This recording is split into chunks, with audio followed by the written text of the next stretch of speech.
सोनाक्षी की रसोई में आज की स्पेशल गेस्ट है मौसमी चैटर्जी जी।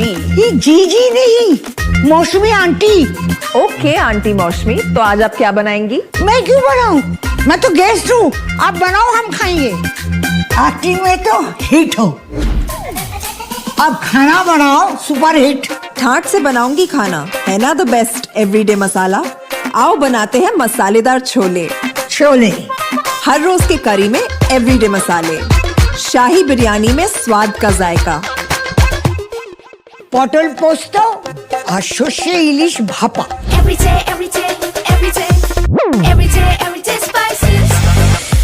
साफ मसाले, खुशबू और प्योर झांझ, टेस्ट से भर दे हर जुबान पे स्वाद।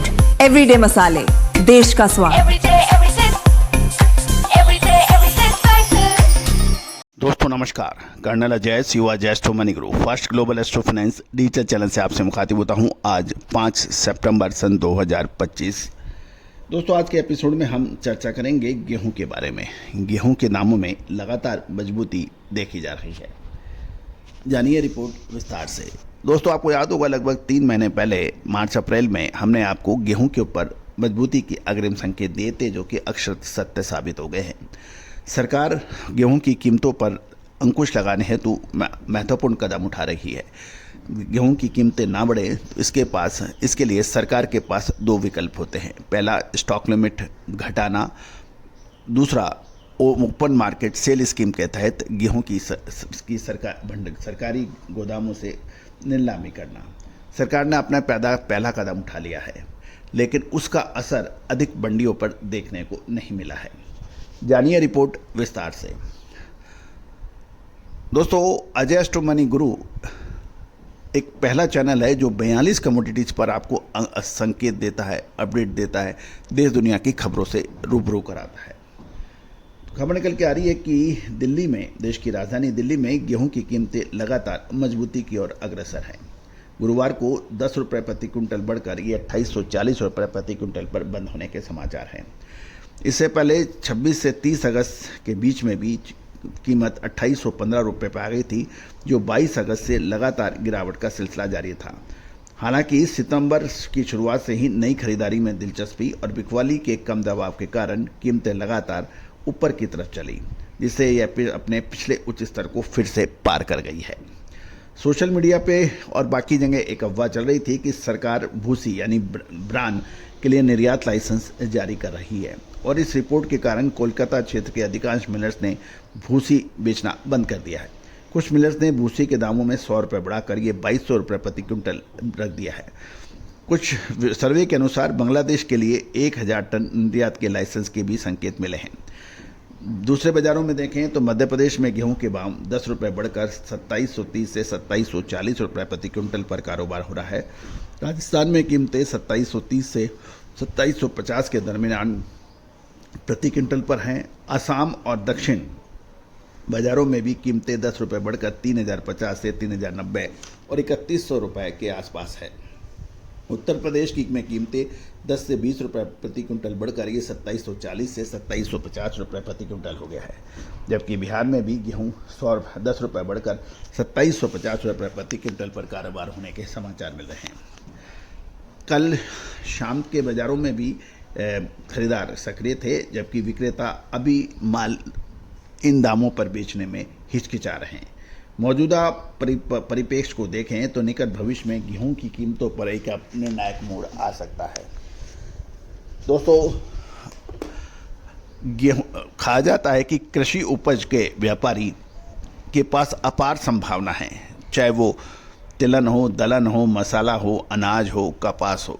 लेकिन उसके बावजूद भी मंडियों के व्यापारी, कृषि उपज के व्यापारी, होलसेलर्स, स्टॉकिस्ट 50-50 साल पुरानी गद्दियाँ या उससे 2 पीढ़ियों वाला काम, 3 पीढ़ियों वाला काम में भी उनकी नेक्स्ट जनरेशन उसमें रुचि नहीं ले रही है। वो Flipkart, Amazon, Facebook, Microsoft, Google जैसी कंपनियों की ओर दौड़ लगा रही है। उच्चतम शिक्षाएं हासिल कर रही हैं, आईएम कर रही है, इंजीनियर बन रही हैं, लेकिन वो अपने व्यापार व्यवसाय में कदम नहीं रख के दूसरों बड़ी कंपनियों में जाकर उनके व्यापार व्यवसाय को बढ़ा रहे हैं। कभी आपने सोचा है क्या पैसा आपका, बच्चा आपका, और वो आपका भविष्य सुधारने के बजाय चंद रुपयों के वजह से दूसरी कंपनियों का भविष्य सुधार रहे हैं। उसका प्रमुख कारण यह है कि आप अपने व्यापार को मॉडर्नाइज नहीं करना चाहते, उसको आधुनिक नहीं बनाना चाहते। 140 करोड़ की जनसंख्या वाला आपका देश है, लेकिन कृषि उपज के मामले में हर को आवश्यकता होती है। आपको याद होगा जब कोविड का टाइम था उस वक्त सारी इंडस्ट्रीज बंद थी, लेकिन आपका व्यापार चल रहा था, खाद्य वस्तुओं का व्यापार चल रहा था। इससे बड़ा लेसन क्या होगा? लेकिन आप पुराने ढर्रे पे चलना चाहते हैं, विश्लेषण को नहीं अपनाना चाहते हैं, नई पद्धतियों को शामिल नहीं करना चाहते हैं, और यही वजह है कि आपका नेक्स्ट जनरेशन कृषि उपज को परेशानियों के रूप में देखती है। क्यों? आप अपने व्यापार को खुद कोसते हैं कि इसमें कुछ दम नहीं है, इसमें उतार चढ़ाव होता है, इसमें ये है, उसमें वो है।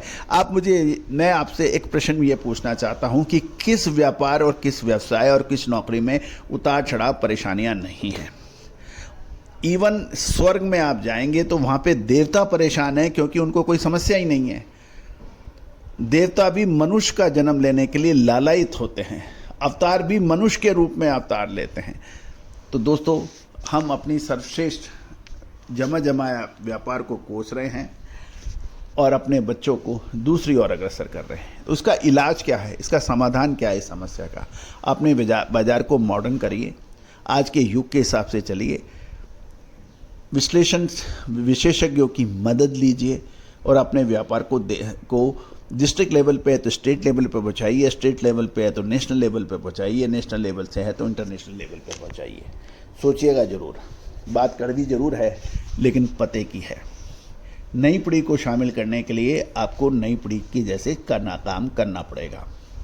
एक ज़माने में हम पैदल दुकानों पे जाया करते थे, पैदल ही वापस आते थे, फिर स्कूटर आए, कार आई। तो दोस्तों, बदलना तो पड़ेगा, आज नहीं तो कल। विशेषज्ञों की तो मदद लेनी पड़ेगी यदि आप इस व्यापार व्यवसाय में रहना चाहते हैं। तो all the very best, good luck, happy trading.